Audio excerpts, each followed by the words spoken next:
Margaret awoke, startled, a cold sweat clinging to her. She gathered her thoughts.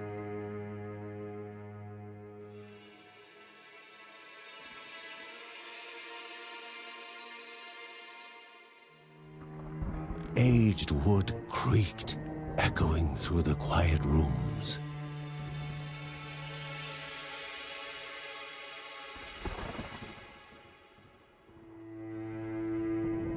Near the house stood a shrine to Dana, goddess and daughter of the land, of Rhea and a being of comfort.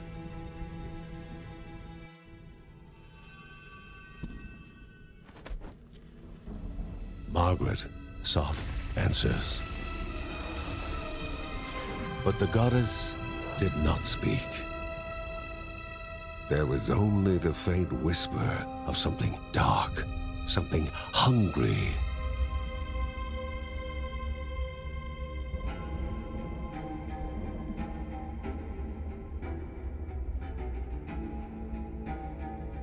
The old seer's bones felt the weight of their age as she climbed.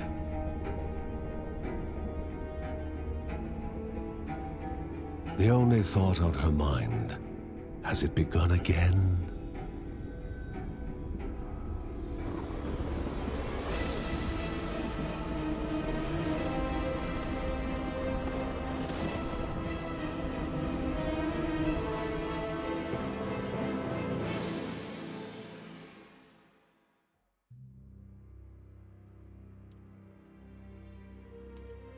John's mission would be a simple one. He was to investigate Rhea's greatest shrine. His mother presented him with a fresh divinity shard.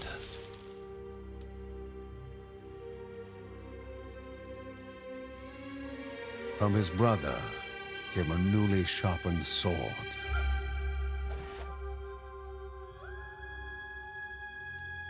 His wife gave him a kiss, and his daughter's hugs were full of reason to return home safe. Rhea, a land long forgotten, a place of unimaginable beauty. It first appeared as sludge given life, slithering creatures, small and vile. Magnificent, but dangerous, a land of love found and of love lost. Before him was sacred ground, left untouched in days gone by. Remaining calm and collected, the shock of his heart-skipping beats was concealed in expert fashion. Before him stood Linda, his eldest daughter, with bow and quiver at the ready, determined to do her part.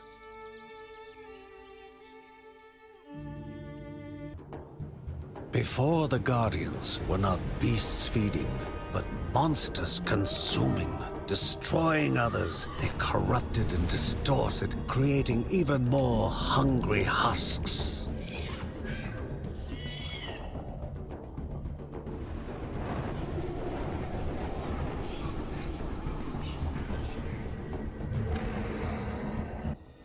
Both father and daughter gathered their thoughts, their hearts heavier than before. How would they explain what they had witnessed? The ancient tree had been cut down. Together, father and daughter described the horror, the creatures dripping with decay that slithered into bodies stuck between life and death to bolster their ranks. Grandma Margaret confirmed what they all feared. It was the corruption, a cruel entity spoken of only with hushed voices, an ocean of darkness that flowed from the top of Mount Morta. And the Bergsons' duty was to stand against this devouring deluge of death. Kevin was also eager to do his part in the family's fight. especially when his older brother Mark was off somewhere. He was as much a guardian of their mountain home as any of them. She stood. If they were to reach the summit and destroy this evil, as the Bergsons of old had done in the past, they would need the assistance of the sanctuary.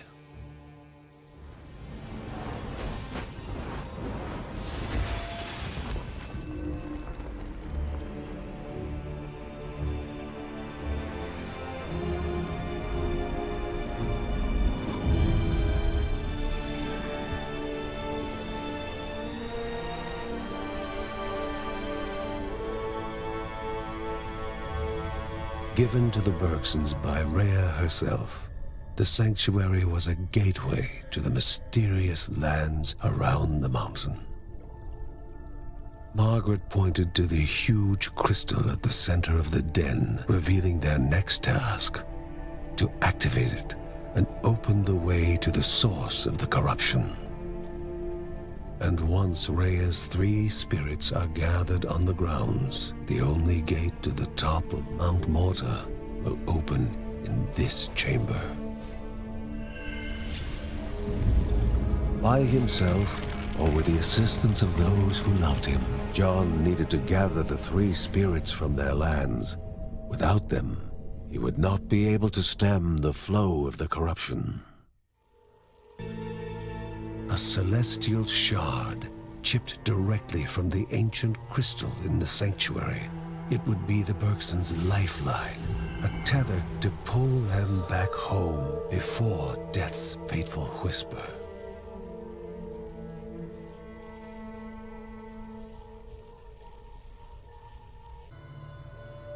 Filling the winding tunnels of the silk-covered caves, the acrid taste of poison lingered in the air. Spiders. Linda told herself it was only target practice. As she readied her bow, they must find the spirit deep within the caves. The Bergson began to slip away, wondering if this was death.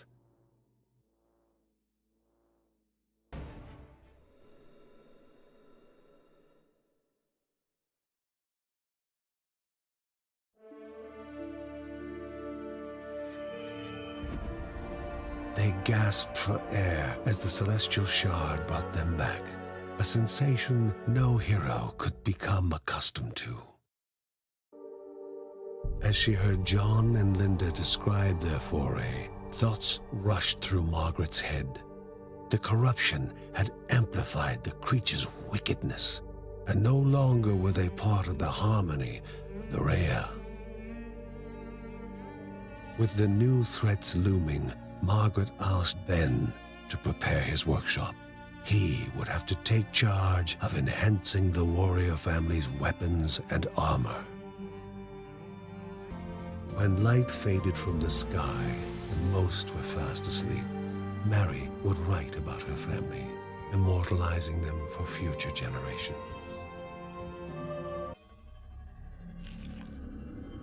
Pilgrims, once lost in cavern mazes, were now trapped, their poor families forever looking forward to a return that will never happen. The halls of Эней-Daya, so mesmerizing in their magnificence, were to be found at the end of a long road. And a hero never knows what is awaiting them at the end of a road. Moving is more important than reaching.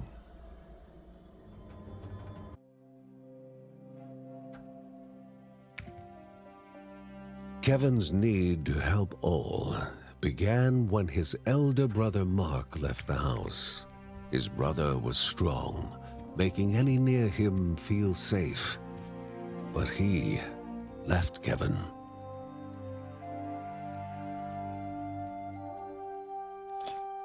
Though Uncle Ben knew what his nephew needed, a focal point for his aspirations.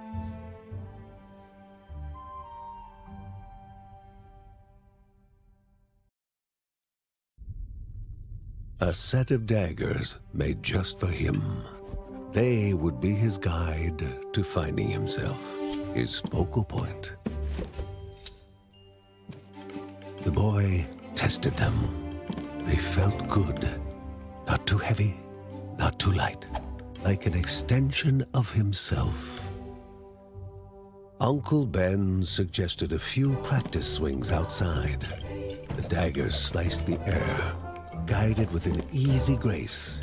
His nephew was clearly a natural with the blades and would be ready to join his father and sister in no time. But the boy's mother had words on that subject. 2 of her children were already risking their lives, and she would not have her precious little boy out there as well. Regretfully, he took the daggers away. Who was he to argue with a mother when it involved her child?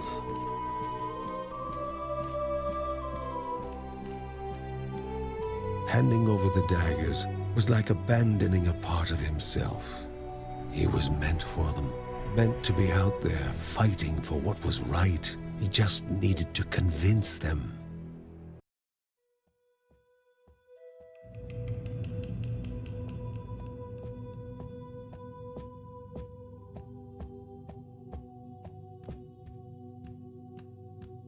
Worried for the missing boy, Ben thought that maybe he should have hidden the daggers better.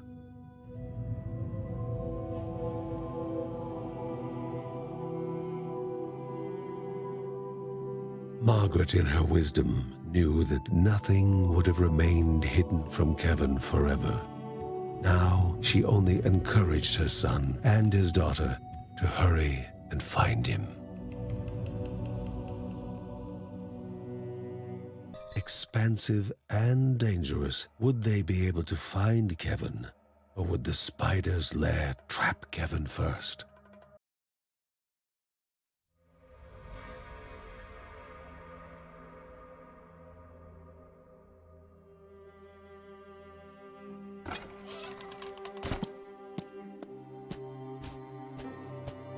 Kevin returned from his saga with barely a scratch, yet he found no appreciation from his family, especially his father. Despite having Linda on his side, his father was still mad at him for endangering himself and worrying them all, including his pregnant mother. His favorite line, asking how he could be so inconsiderate. He wondered whether Uncle Ben would understand his bravery and initiative better. With his heroic act unrecognized, the young boy waited, frustrated, expecting more punishment. What Kevin had not expected was his parents' reaction. Heartened by his courage, his father was going to teach him the ways of battle, and his mother was far from the frail and always worried housewife she had seemed. A Bergson through and through, she gave him her blessing and asked only that he temper his courage with caution.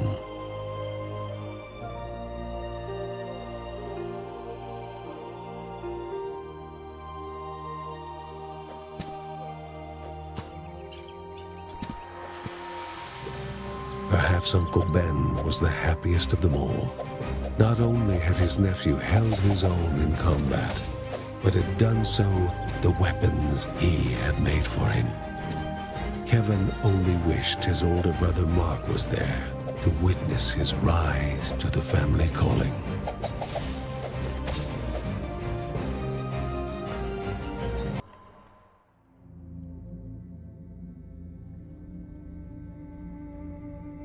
Love, truly a divine emotion, especially during dark days. Love had motivated this mother to lay down her life for her cub. While love now compelled the young one to try and rouse her from eternal slumber. And it would be love welcoming the new orphan among the Bergsons.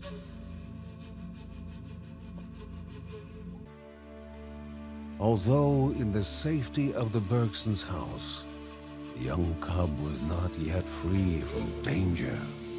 Exhaustion racked the animal's body, its chest heaving for even the smallest of breaths. The family believed several plants found deep in the nearby caves, combined together, could serve to remedy the situation.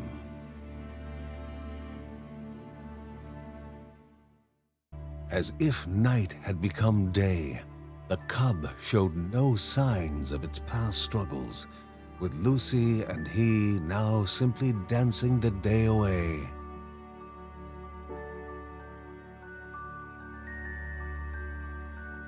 If the little wolf cub was to stay, it would need a room and bed of its own. All too happy to build it, Ben only required some wood and nails from nearby.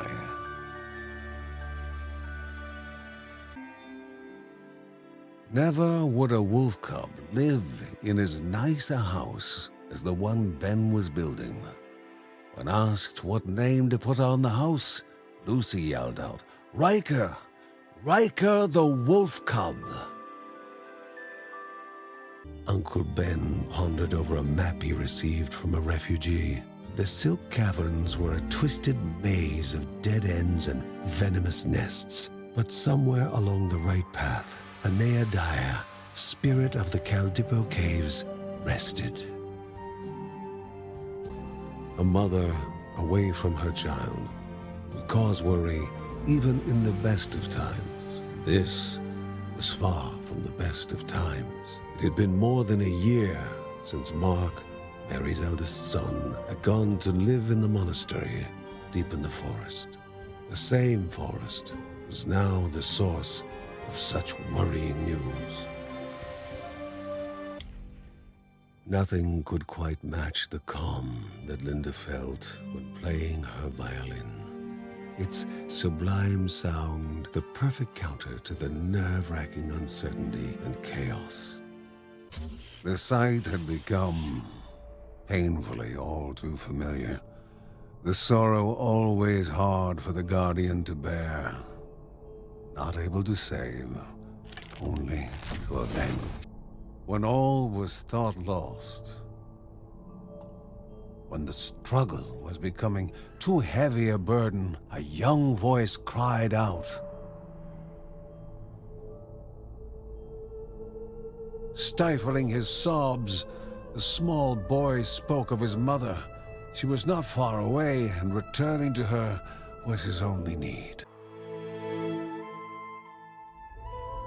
Tears slipped down the mother's face in praise of her good fortune, thankful for her son's safe return.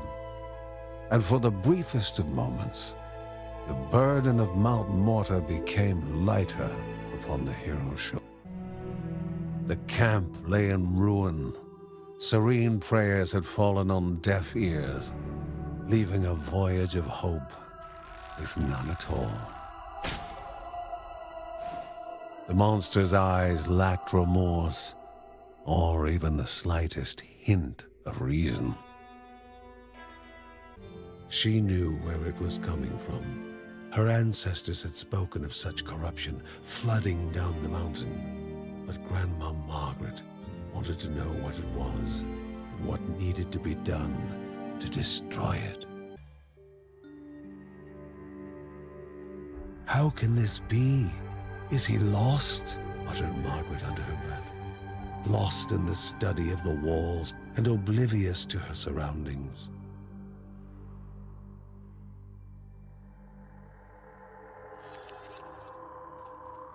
She always had time for her children, but it was best to leave Grandma to her pursuits now. All 8 eyes studied the one so willing to walk into their own tomb. The creature howled in anguish as death slowly beckoned to bestow its peace. The Bergson could go no further. The path blocked. The life crystal, as if filled to the brim with life, started to pulse. A way had opened, a step closer to the spirit at the heart of the caves. But before taking that step, caution dictated a return to home to inform the family of the newfound passage.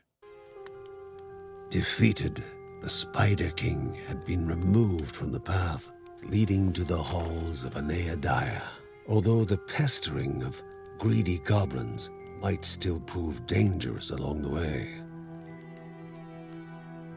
Uncle Ben was pointing out possible routes forward, speaking of the troubles pilgrims had run into in the lost trenches.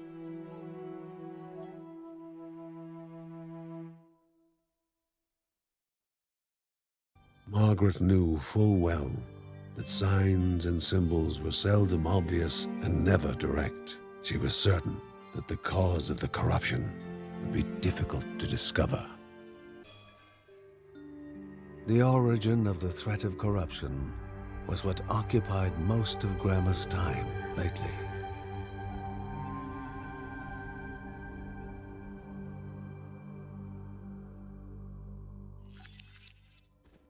When pressed, Mountain God was the only answer Grandma gave. The further their quest proceeded, the more dangers there were to face. Even the dead had no claim to peace anymore. As the conversation turned to the progress of the corruption, Mary was curious to know which village had been attacked this time. However, that worry gave way to panic when Lucy entered.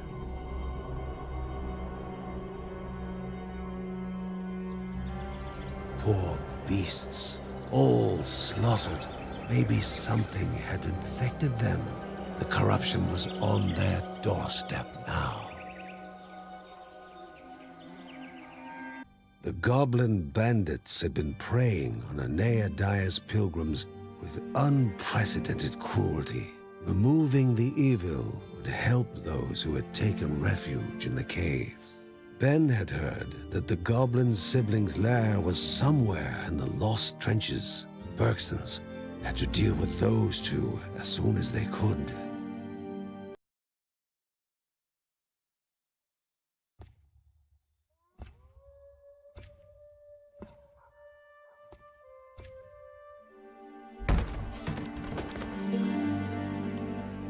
While painful for a mother to see her son in sickness, was still better than missing him for so long. Mary knew that she would make caring for Mark her mission.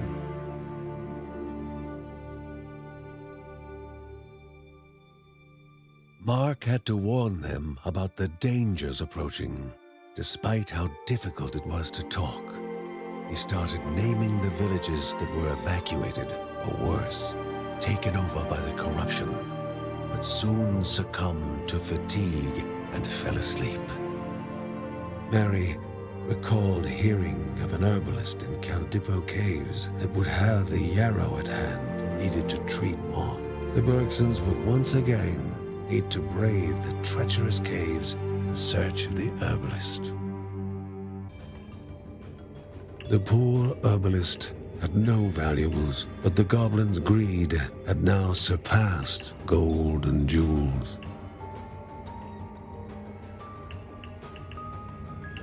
Shedding tears for the dead man would serve no one now. The herbs needed to be delivered to Mary.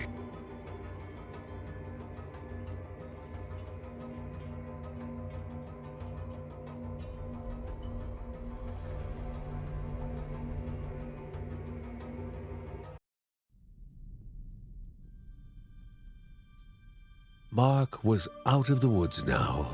His fever gone, he was almost up and about. "Welcome back, brother," said Kevin.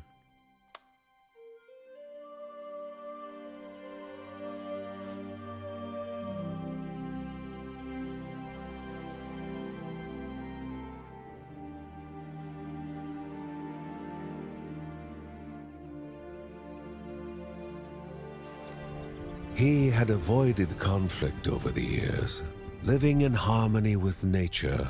But as Uncle Ben was fond of saying, a Bergson would forget how to walk before they forget how to fight.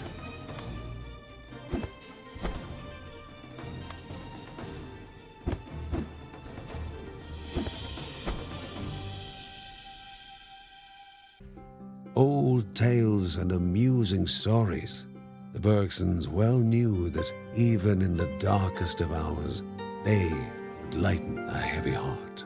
And furthermore, maybe those heroes of old could teach something of their ways to the heroes of now while they listened to the trove of Grandma Margaret's stories. The air vibrated with the pilgrims' chanted prayers. Prayers offered to a deity that perhaps slumbered, unhearing, at the end of their journey. The hero did not know how many of them would survive the coming days. Always eager to fight, Kevin's new exercise resembled a dance more than a fighting technique. With all the noise he was making with his practicing, the family might have trouble sleeping tonight. Sweat dripped from the man's brow, his stamina fading in his final stand to protect his family. Were such trials worth the promise of a safe haven? The creature that now threatened the hero was a crudely focused inferno of hatred and malice. If one raging beast was not enough, letting out the final rasping breath, the second beast became motionless. The poor creatures, twisted by the corruption, were finally able to rest. A path to be cleared of the corruption, and the jewel of life to be restored, the realm of Эней-Daya, mother of beasts and the goddess of waters. Before embarking for the spirit halls, however, the family must be informed of the newly opened passage.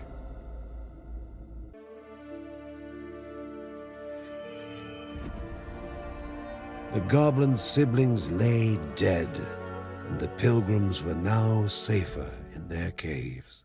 But the last step remained to be taken. The warriors knew only that somewhere in the expanse of the caves was the ancient halls of the spirit who would reveal new truths to them. Whenever he could find time, Mark was reading about herbs and salves, his interest in medicine inherited from his grandmother.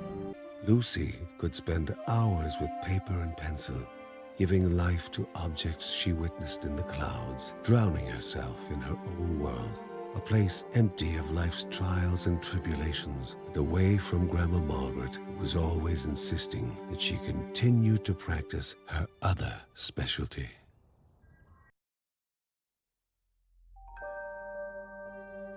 The heat had only grown more intense in the young child's hands, far stronger than any would suspect in one so young. Her training could no longer be just a pastime, for fire was a dangerous friend.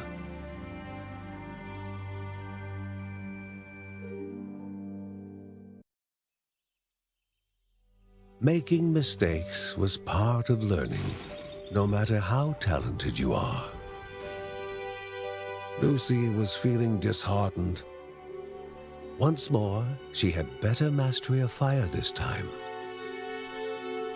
But wait, disaster was about to happen.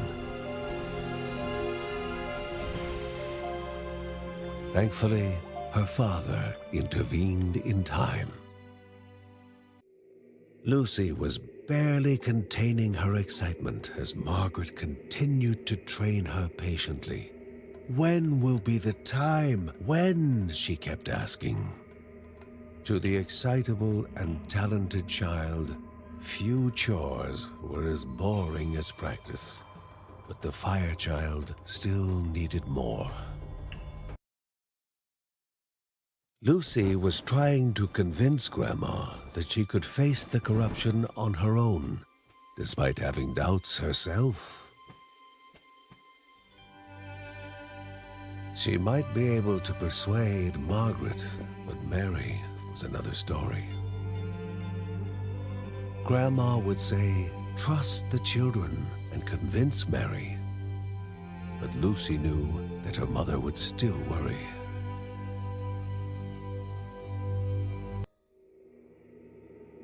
The time had come at last. She could finally fight real enemies. Afraid but excited, the younger daughter of the Bergsons wondered if she would pass this test.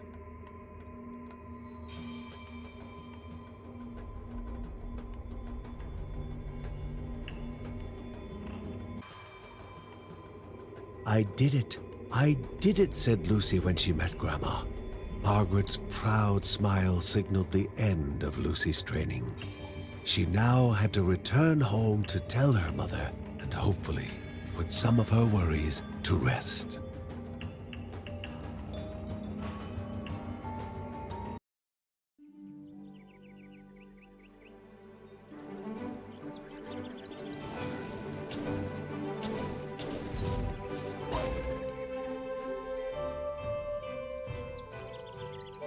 And now the fire child was ready.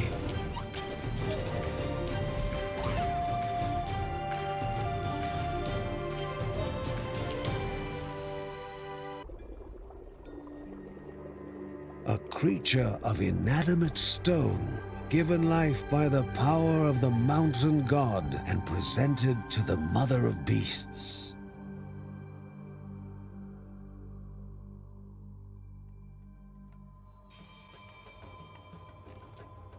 Grandma knew they needed to get past it to get to Эней-Daya's halls to discover more about the connection between the god and the corruption. Stone, animated with magic, would crush flesh and bone. Noha, the stone sentinel, was a giant creature that the Bergsons would have to face sooner rather than later.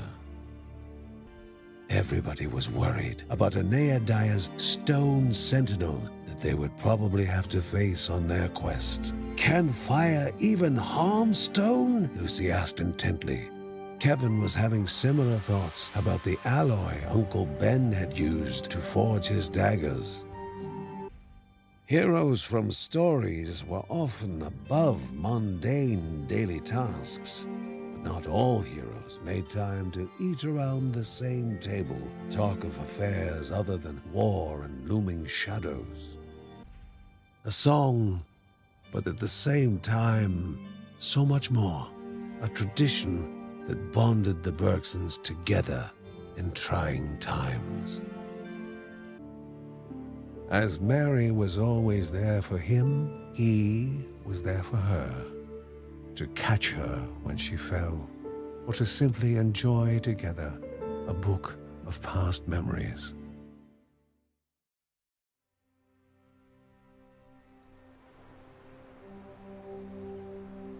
An answer cannot be expected to a question unasked. Nonetheless, the anticipation was exacting its price on Ben's soul. He wondered whether he should journey to Terra Lava, to Sheila, a hard decision that had now become even harder after all the years he had spent inebriated.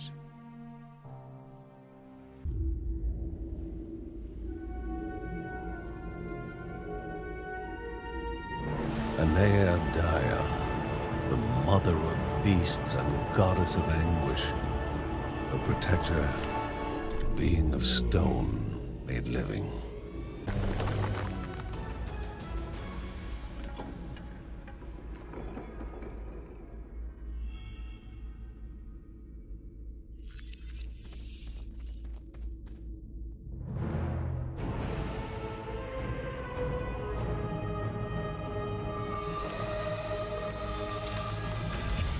Finally free of the corruption's hold, Эней-Daya gazed upon the Bergson her emerald eyes weary with exhaustion.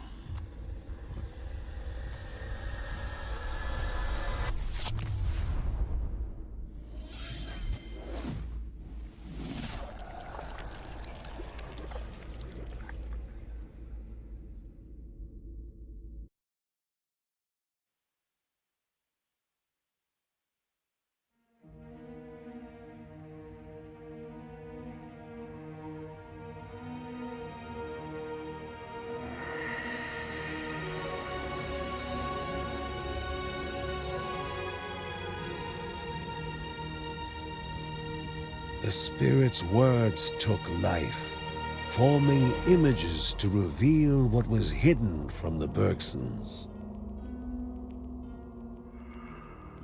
And us, spirits three, knelt before the mountain god U to swear fealty.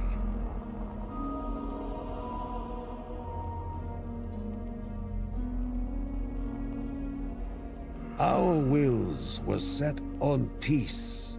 His was set on testing ours.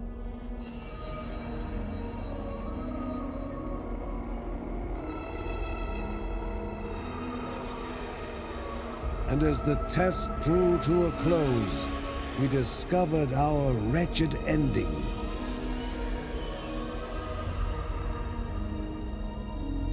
As the mountain god exacted vengeance on the children of Dana and tainted Rhea with the corruption.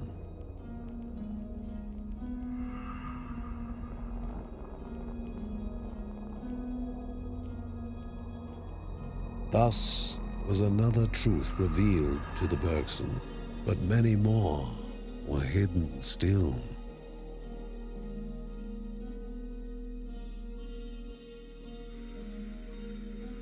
Questions were abundant in the Bergsons' minds. If the mountain god was the source of the corruption, what had made him wreak such havoc? How had no one known about him before? They needed to find the next spirit, as maybe they had an answer to some of their questions. More truths awaited them in the land of the winds. Why would the mountain god corrupt the world? What kind of evil was it that brought it forth? For Margaret, these questions were as important as where and how. The past holds both joy and bitterness of time. Sheila could help them, as John said, but Ben could not bring himself to overlook the sting of their past relationship.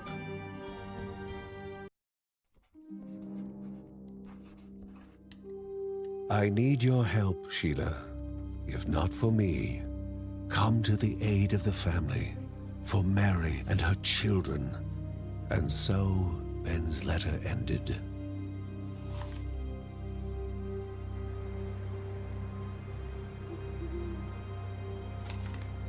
His doubts showing, he contemplated his relationship with the warrior, the emotional and single-minded Sheila. Why had they ended?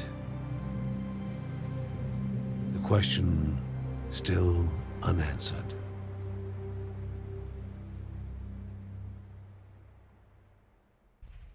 And yet another letter, this time more intimate. All Ben wanted was to hear something, anything back from Sheila. He made no requests and made no mention of past events. Once again, he considered going to Terra Lava if no reply was forthcoming.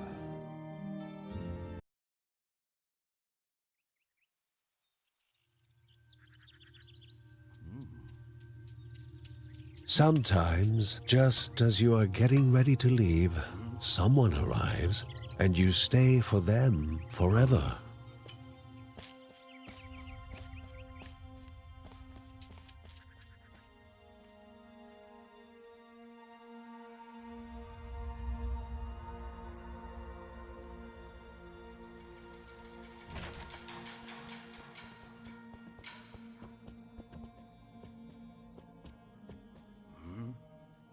Sheila's ring drew Ben's attention.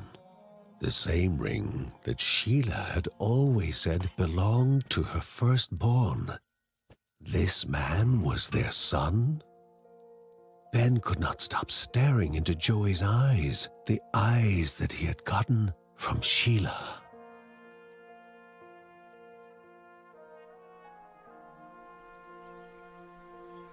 When Joey informed his father of the many years since his mother's passing, Ben's heart felt cold. In that single moment, with the single gulp he drank, the memory of all the years with her passed through his mind. Regret became his companion then. It was not the warmth of the drink, but his son's touch that brought him out of the coldness within. Sheila was dead, but their son was here.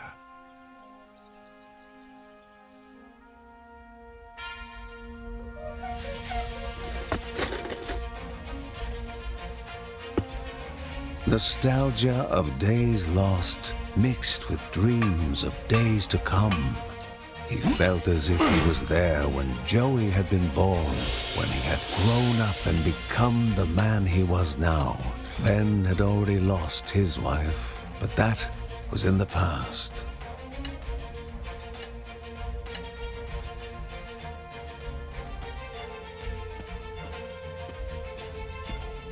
And this was the future. A future they had to build now, together.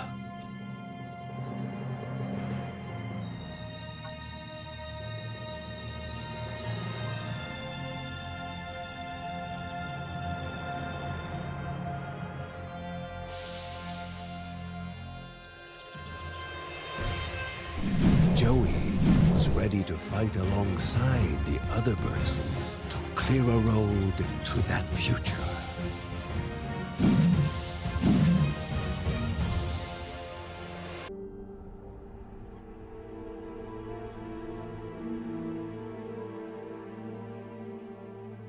Эней-Раha, the spirit of fealty, awaited the Bergsons somewhere in Berahat. Next portal, take the warriors there.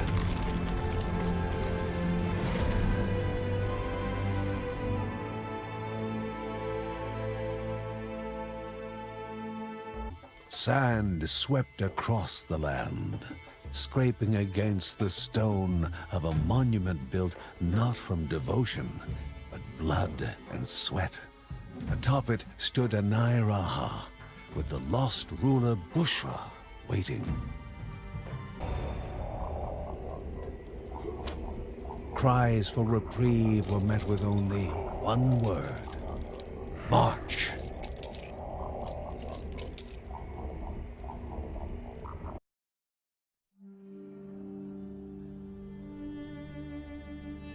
Linda felt a deep sorrow. She saw that her tree, the tree her father had planted the day she was born, had withered and died.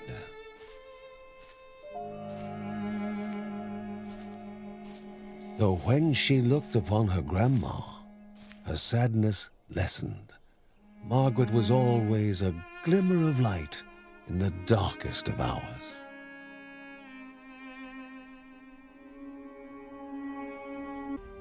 Mary's worry over bringing a child into this harsh world would not prevent John from making bad jokes. He would say, "The baby does not seem at all worried," which was exactly what helped her keep calm. Joey and Mark had not known each other for long, but as happens with some young men their age, a friendly rivalry was already taking shape.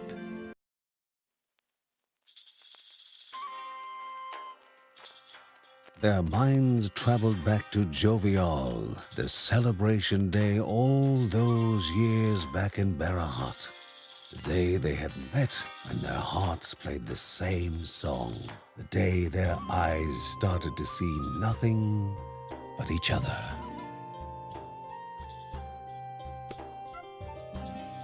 It was love that had sustained the Bergsons through thick and thin.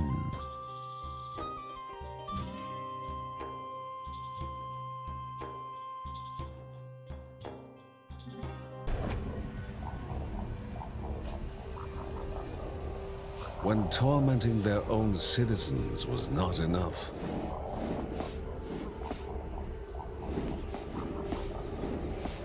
the corrupted turned to crueler entertainment. Strained music played from another unwilling entertainer, but the melody failed to hide the sound of her sizzling flesh.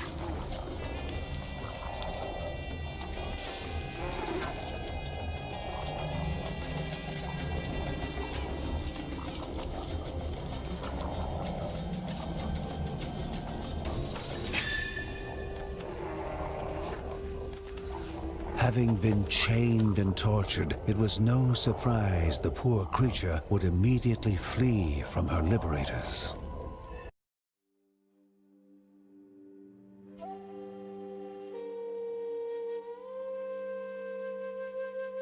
The fruit lay before them, gathered out of gratitude. There was nothing but a few footprints to betray who may have left it there.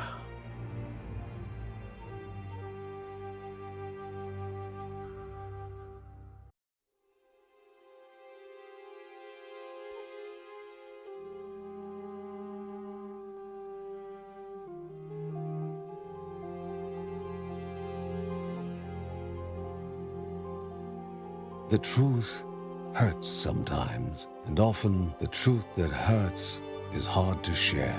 Margaret was wondering whether the world would just be a better place without the gods and goddesses.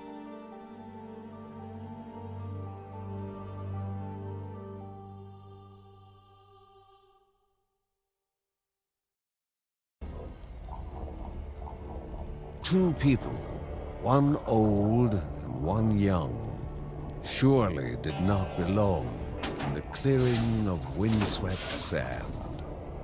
The older was nervous, looked at his surroundings as if for the first time, but an air of wisdom still lingered around him.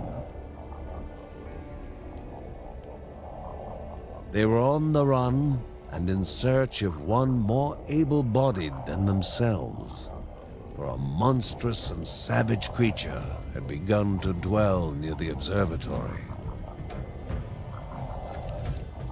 "The skies," he said, "the skies hold the secrets of the gods." Steam. It was perhaps more powerful than a horse, but it was nowhere near as reliable.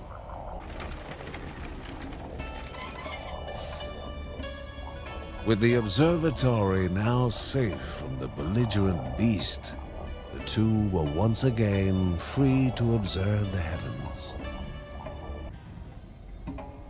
The old man explained that yesterday's secrets, and even tomorrow's legends, can be found written in the stars. Unfortunately, an eyeglass broken in yesterday's haste would not allow vision into tomorrow's unknown. The sage looked upon the Bergson for help. The nearby mines could luckily supply the materials needed to craft a new lens. All the young boy would need was someone to watch over him while he gathered them. With the eyeglass replaced, the two turned back to the heavens. Tomorrow's legend resting beyond the horizon, while yesterday's secrets hid nearby. On an evening just like any other, the old man appeared, followed by someone else, but it was not his apprentice. The man now carried the weight of two upon a body where youthful curiosity had been replaced by remorse and obligation. He sought safe haven with the Bergsons so that he may discover something worthy of his son's legacy. the manipulator of the disenfranchised, the leader of rats, with fingers sharp as daggers and a soul lacking its humanity. Truth was, no one chooses the life of a thief.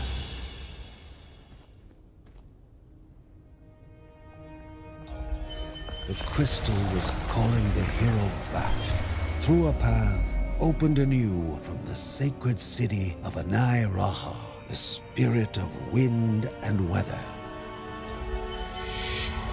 The Bergson felt a strange wariness as home beckoned.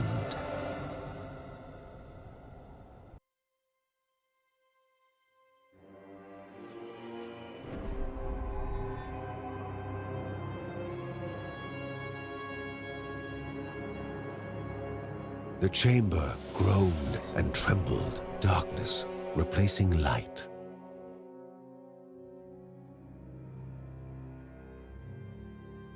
Above, the family waited to eat, comfort replacing vigilance.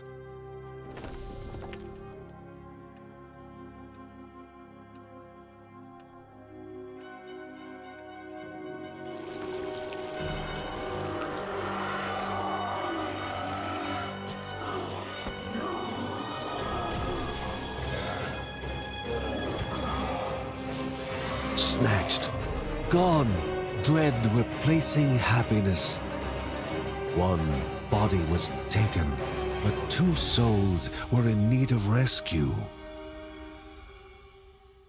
The forest was dense and full of dangers, but finding Mary was the most important thing now. Somewhere out there, surrounded by the darkness, Mary and her unborn child lay in need. The Bergsons would find them. Gluttonous and ravenous, it seized the lesser creature and took it into itself. Move, the Guardian thought, for there was no time to waste. There they were. The creature roared, but flight was no longer on the hero's mind. The Bergson now stood their ground, ready to take action.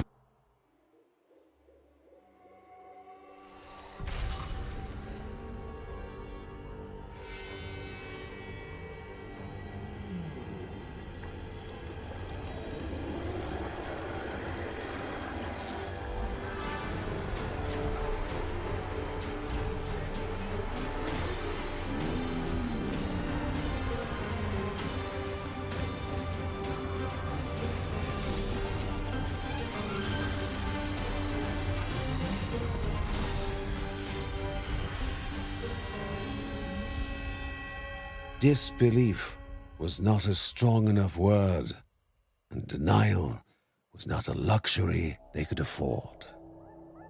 They knew all too well that Grandma Margaret was gone.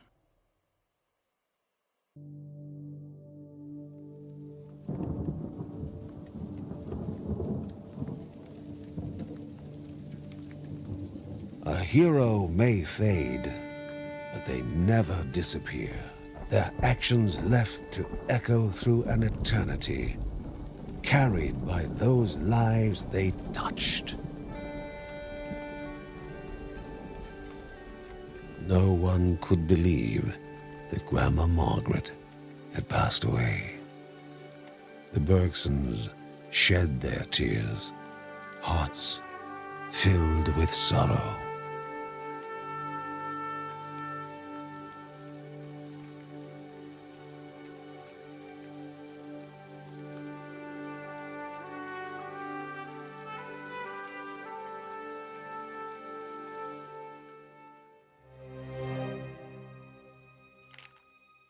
Ben and John were shocked to their core. The letter left by their mother spoke of a terrible secret, the one way to stop the corruption. The only way, she claimed, was to sacrifice their soon-to-be-born child to the god of Mount Morta. It was unthinkable, Perhaps their mother had made a mistake, had somehow misinterpreted the signs and ciphers.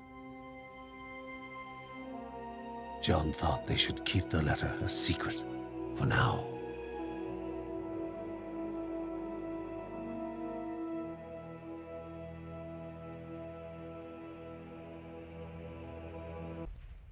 John did not look up, dreading even the possibility of having to look his wife in the eye. How could he tell her so terrible a truth? Mark did not know what the truth was, only that something horribly heavy was weighing down his father's spirit. And Mary, oblivious, was daydreaming about the child she would soon bring into the world.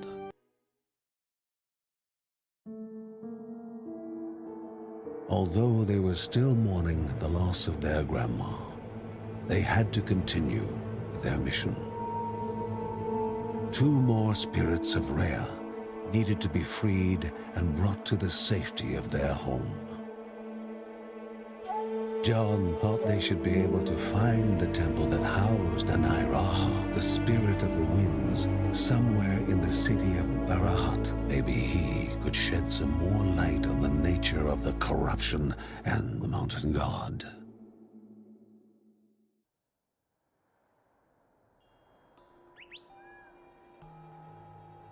The flying creature they were seeing in the sky filled Lucy with excitement.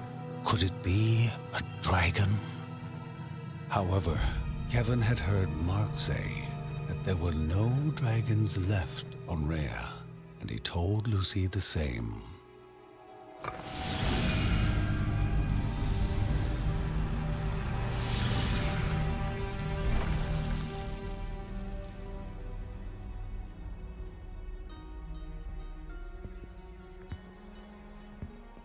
It wasn't hard for Uncle Ben to guess that this strange woman was from the far north. The Bergsons were curious to know her reason for making such a long and arduous trip down south.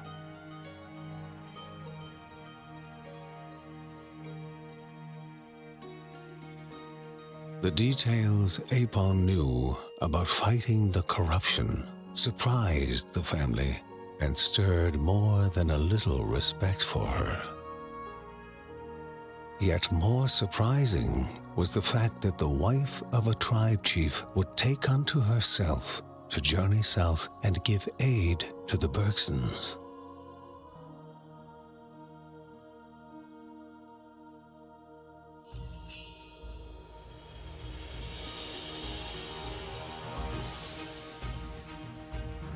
Apon joining in with the Bergsons would help them in their quest. Moreover, Mark could learn a thing or two from her in the art of combat.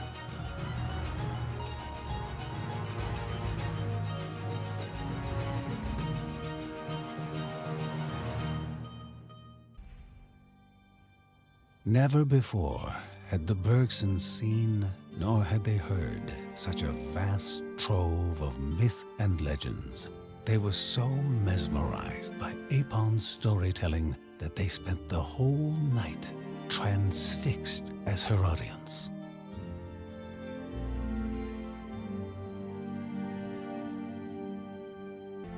It was merely a soothing potion Mark sought among his grandma's books.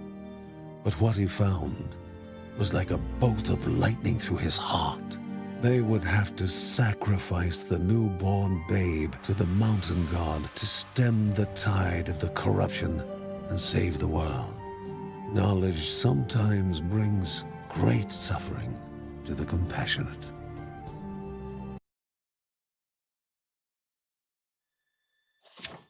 Mary had already started studying Margaret's books of potion making and recipes before the disaster had struck. She worked through them cautiously and patiently. After all, someone had to follow in Grandma's footsteps and help the family in their efforts.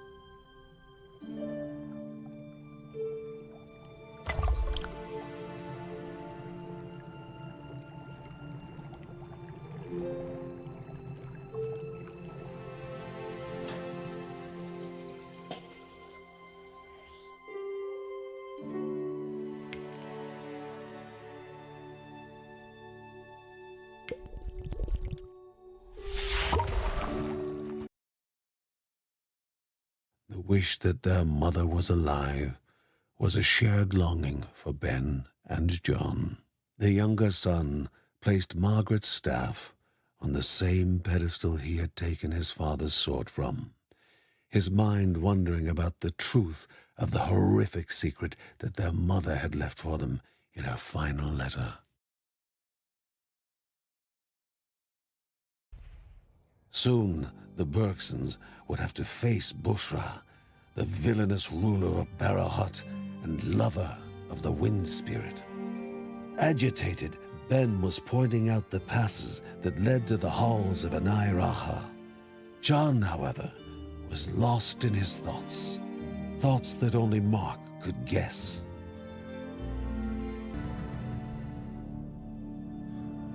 What else would the oppressed slaves ask for in their prayers to the spirits of the land but a return to freedom and happiness?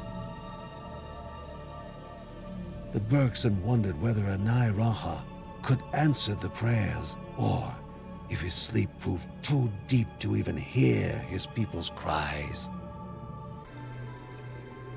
Their backs strained, tortured and crooked with the struggle, the rock moved, but only an inch. Lucy's warm embrace and her sweet kindness negated some of the chill the trials of captivity had left in Mary's bones. And when even that was not enough, her son's herbal teas sometimes helped.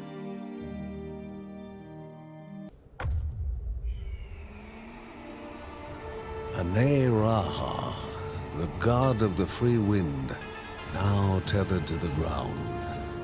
His voice to the people is now just the warden of his prison.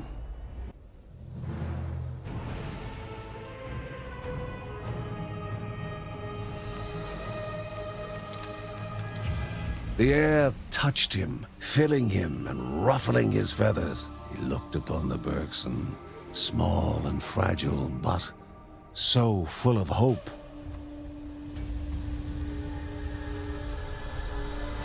Infectious hope. Perhaps this would be the last time.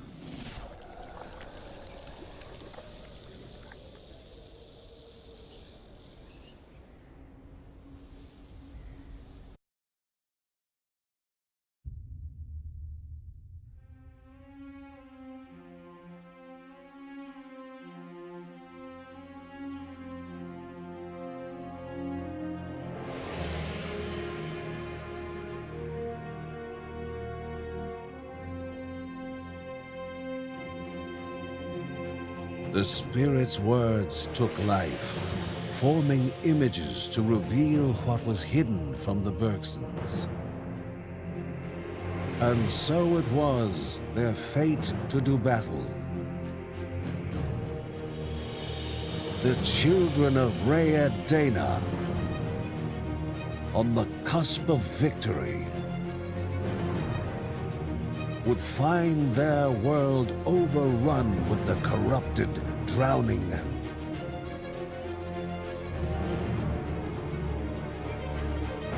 And when they could fight no more, they would bow to U's demand.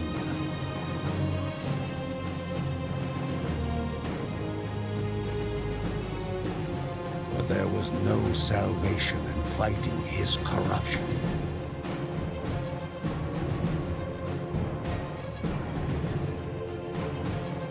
By giving a heart-wrenching sacrifice, they would stay the gods' thirst for mere centuries.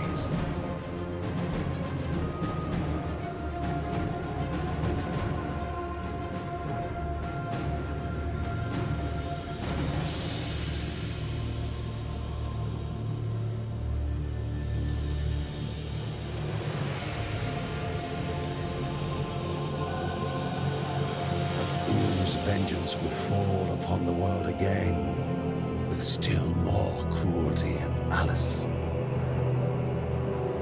Thus was another truth revealed to the Bергstons, but there was still more hidden.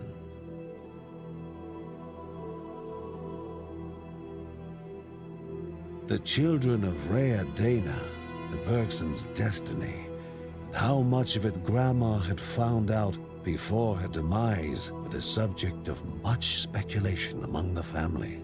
Speculation without certainty.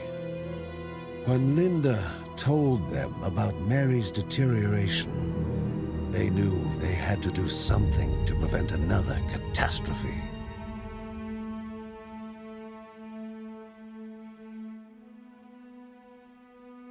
Mark tried to help with his knowledge of herbs. He knew that somewhere around Berahut was a tree, and an extract of its seeds might help stop Mary's chills and fever. But Berahut had surrendered to the corruption, and not even the trees were safe from it. Each time Kevin dabbed his mother's forehead with a wet cloth, he could feel her breath coming a little easier. He would do it forever if he knew it would make her well.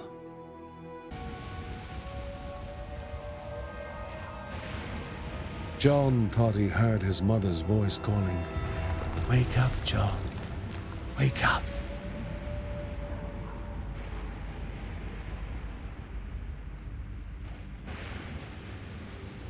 Cold unpleasantness, ominous and dark, oozed beneath the doors and seeped through the cracks.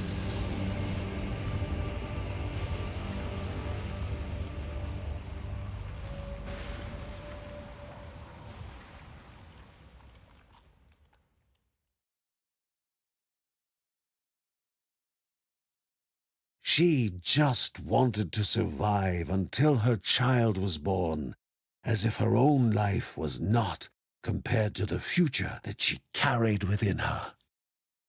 And from her husband, she just wanted a way to save Hope. Hope, the name she had picked for their child.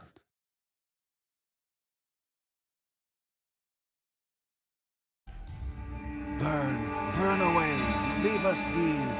Lucy's fury flowed from both her hands and her tongue. The black thing, unmoved, symbolized the grim resolve of a dark being. Mark shivered as he looked upon the seemingly indestructible sacrificial altar that had come for his unborn sibling.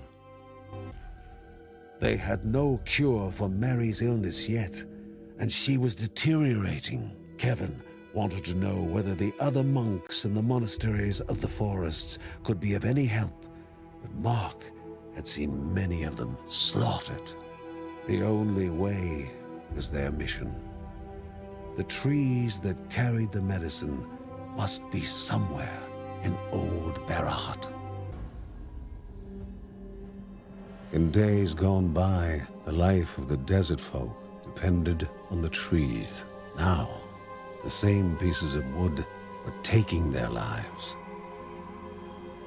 The Bergson wondered if Mary's cure could be found among the corrupted trunks and branches. The tree of prosperity was withered after twisting away from Rhea's will. The spirit cracked as bark splintered and left behind the seed that the Bergsons were looking for. No time to waste. Mary was waiting.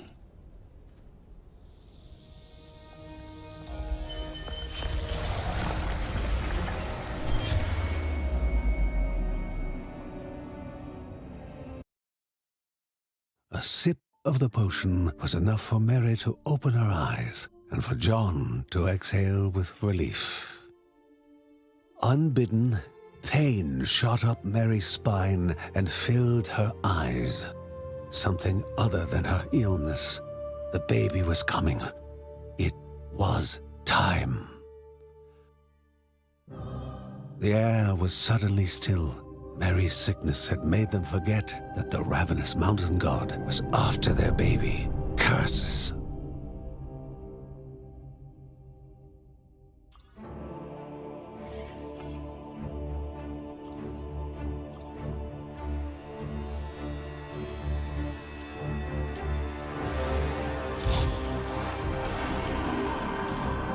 The black altar had come alive with an ominous will. Even Rhea's light couldn't keep it at bay, couldn't delay the evil of the sacrifice forced upon them.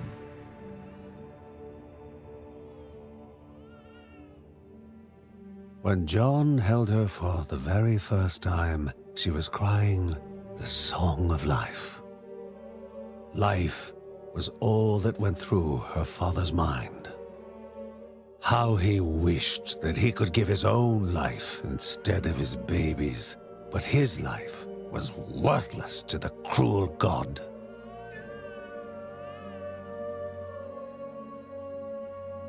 Mary burst into tears. She feared that John was going to give up their baby to save the world, a world that at this moment was worth nothing at all to her.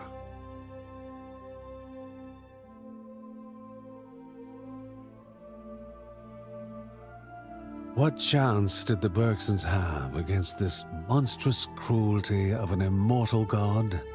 What a rotten fate that had doomed them to this destiny. How could John accept this heinous cycle of looming apocalypse and child sacrifice? His whole body shook from the conflict inside him. Every glance from his family was like a mortal wound to his heart. Would they let hope die this day?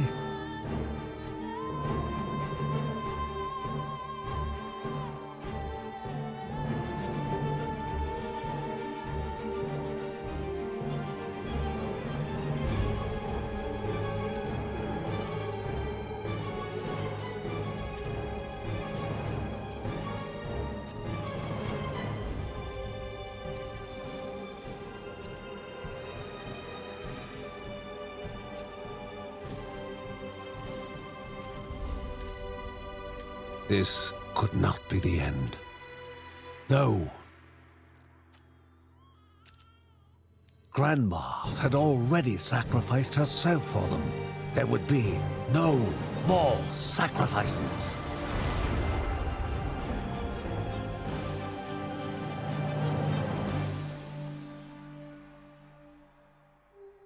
Together, they were going to break that cycle and defeat unjust fate. And the look in their eyes became one of resolve. For life, for hope.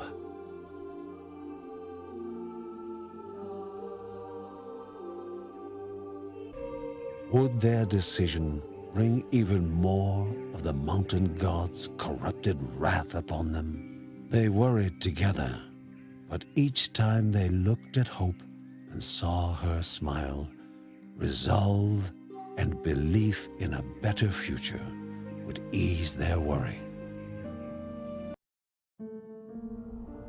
Was not defending their home more important than saving yet another spirit? Was there any other way to defeat Wu? Many questions remained without answers. They knew of no other way than freeing Eney-Sarawa, the third and final spirit, the spirit of dreams, one who could answer more of their questions.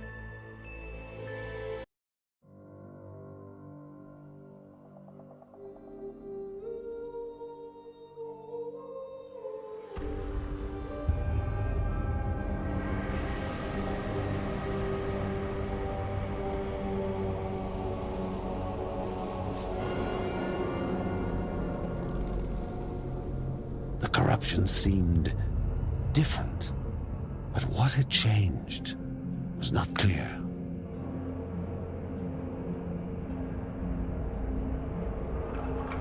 Though whatever had changed meant the mountain god's answer was coming.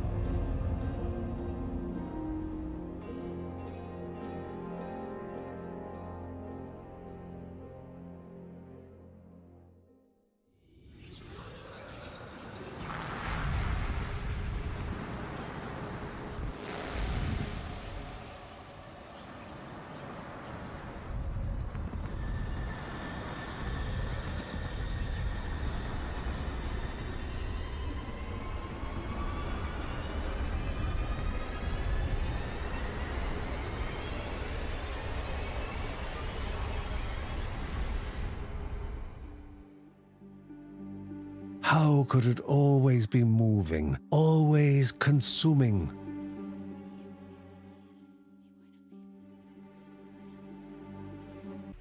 Never the ones to forget to have a little fun when given the chance.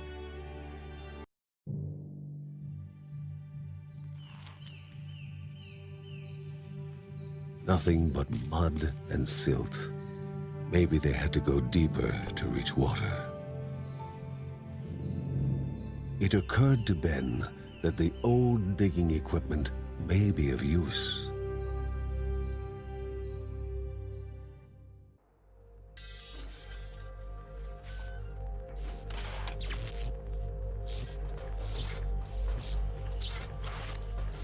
The machine chugged, but water never surfaced, stuck behind two inoperative pumps out of reach.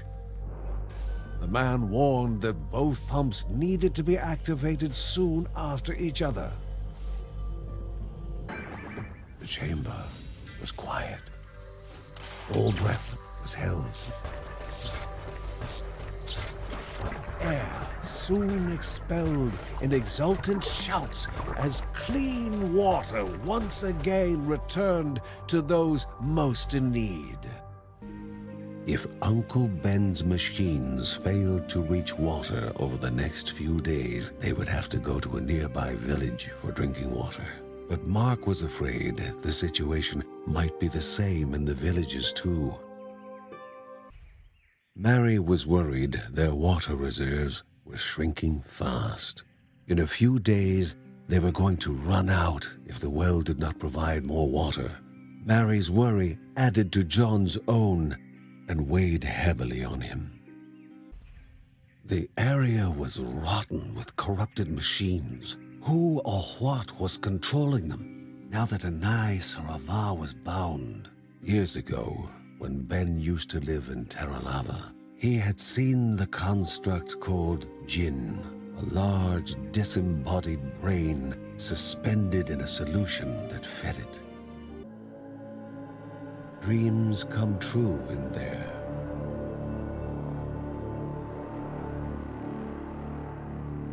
Standing at the gate of the great edifice of Эней-Sarava, the Bергstons remembered that description. What dreamt the spirit of dreams in his slumber? The answers were near. Gears continued to crank on in the distance, and the city must survive. Now, even more soulless than before, without life, and as if none had ever existed within the gears, and a new road forward opened with the jewel of life.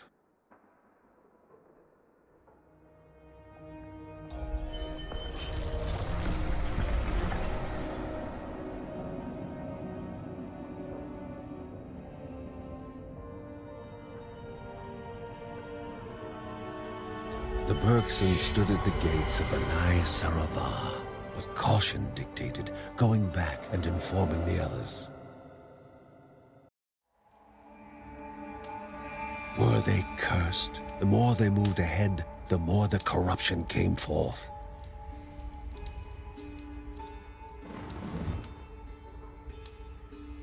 Blocked from light, everything withers.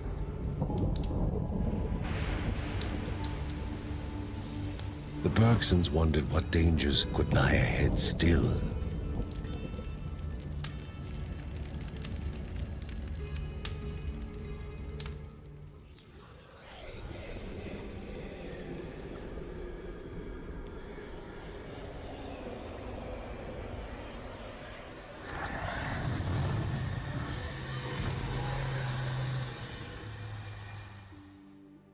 Lucy's quiet snoring calmed her nerves, reminded by her younger sister that it was possible to be afraid of nothing, or at least not to lose sleep over nothing. The darkness threatened to overwhelm them, but they needed to unshackle the last spirit as soon as possible.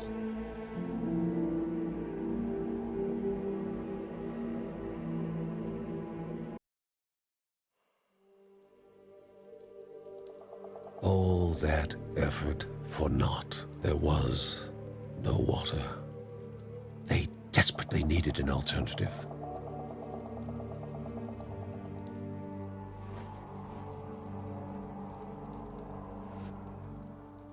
No one seemed able to make a decision, and Mary was almost at her wit's end. Help, though, sometimes hides in places that you do not expect.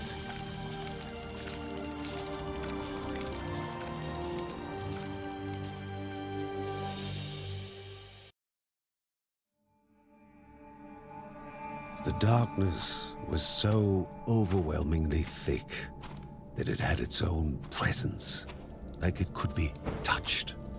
Any darker, and they would need to find another place to live. But John had another idea. They would stand watch over their darkness-battling fires. It would give them a few more days.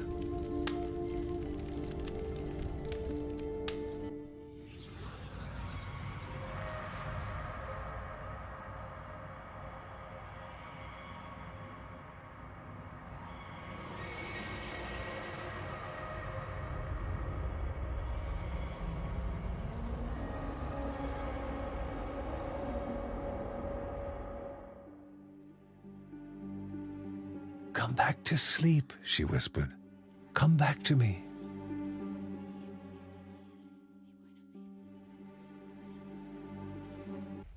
The halls of the spirit lay close by. Uncle Ben, a former resident of Terralava, knew these parts. Would they be able to defeat Jinn and free Eney-Sarawa? They would know soon enough. The warmth, the feeling, and her presence.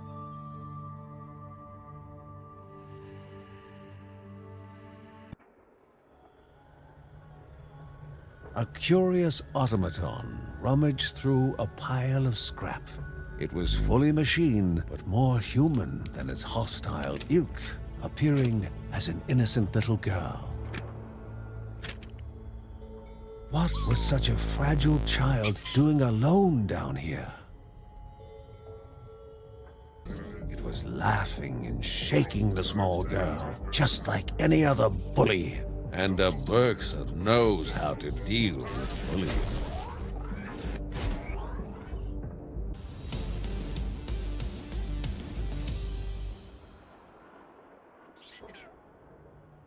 With the common foe defeated, the little automaton's trust was earned.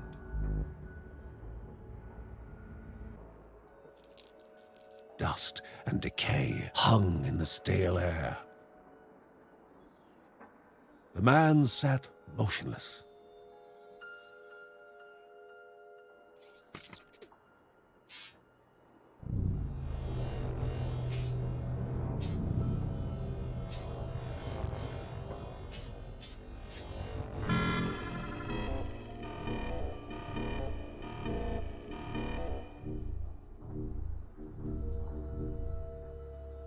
The machine called out, but the silence could not reply.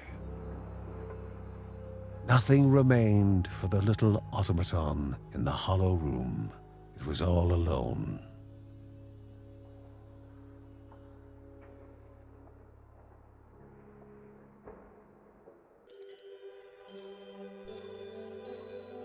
She did not speak, just sat there in silent sorrow. And try as they might, the family could not console little automaton.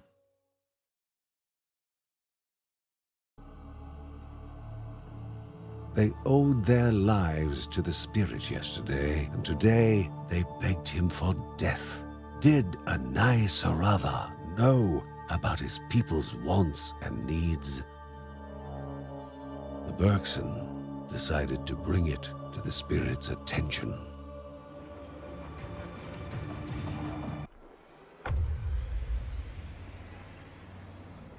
Eney-Sarawa, the architect of Terralava, and the creator of Jinn, a machine meant to serve the land, not or press it.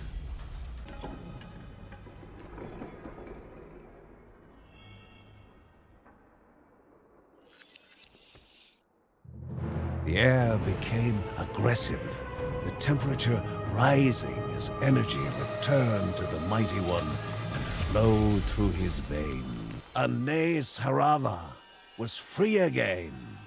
As the spirit gazed upon the family, he felt something different, something unusual. Perhaps this could indeed be the final cycle.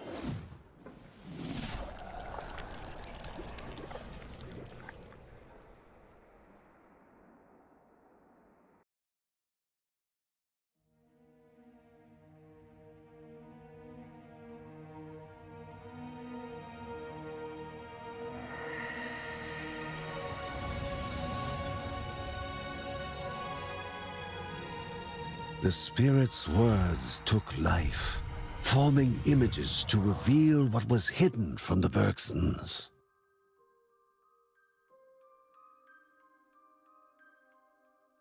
Excitement filled the empty space. The promise made was now a promise fulfilled. The rock appeared on the horizon, and the boundless wonder ended. Journey had met destination. And the vagabond son of the heavens became the mountain god. His heart skipped, his mind echoed with music. His breath caught when the daughter of Rhea stole his heart and carved it with her name, Rhea-Dana. Two became a pair, mates joined in happiness. Who willed to elevate Rhea's creatures.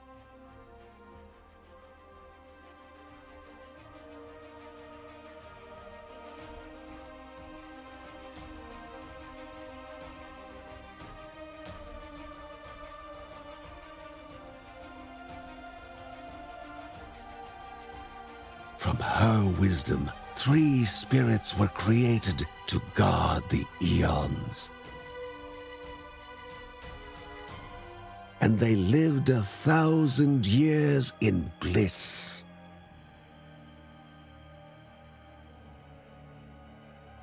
Until Rhea-Dana bore him a daughter.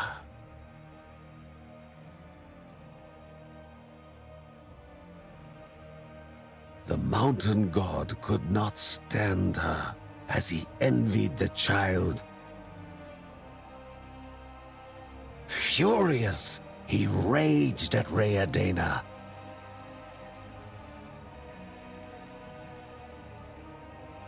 And she left him. He wore the grudge as if it were a crown, one made of corruption, cursing the name of Rhea-Dana's daughter. He descended into resentment. Thus was the truth revealed to the Bергstons, and the origin of the corruption.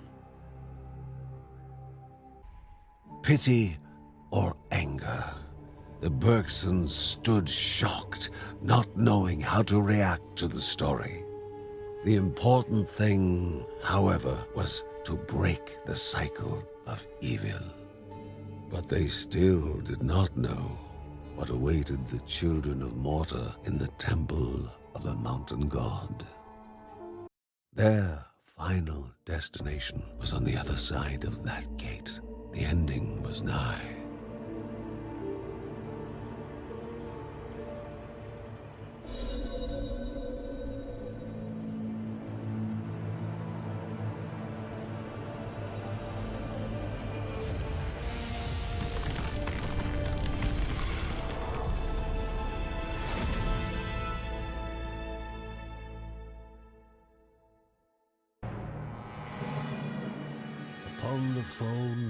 mountain god U himself, without Rheadena's love, the darkness had swollen inside him, consuming and uncontainable.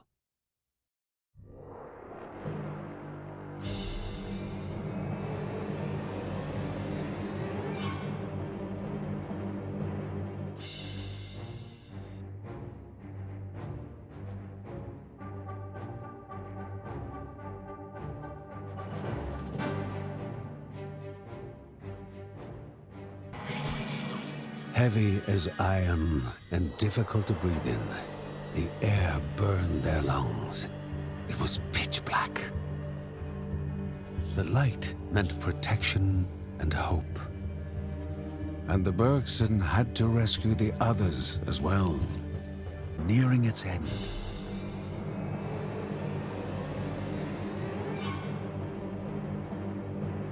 The Bergsons knew that this was the final step. Love must prevail over hatred.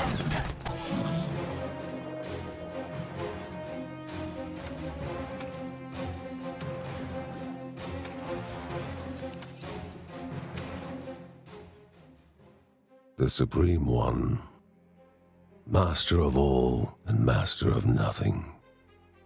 His greatest fear was made absolute. He was left alone. Left alone to his misery and failure, to the unending cycle of despair and pain. He wished for its end, wished to bathe in an eternal darkness.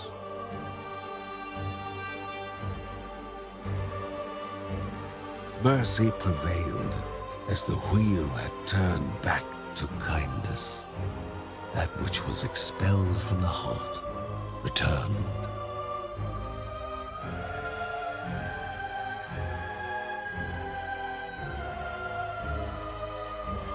All the time apart melting away, along with all the pain, all the sadness, and all the misery.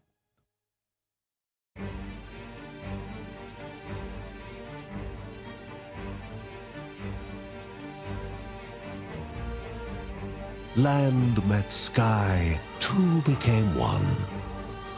Love ignited rapture as innocence flooded the space between breaths.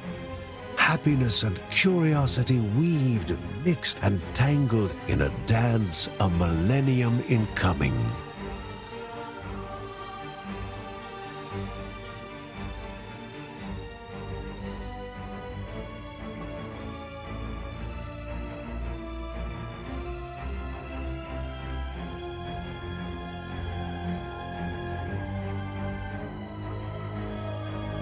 As the one ascended, but will never leave, a family looked upon the mountain and land over which they were given ward. A family left exhausted was now more complete than before. A god once stricken with grief was now whole. And a land once cast into chaos was now left in serene balance.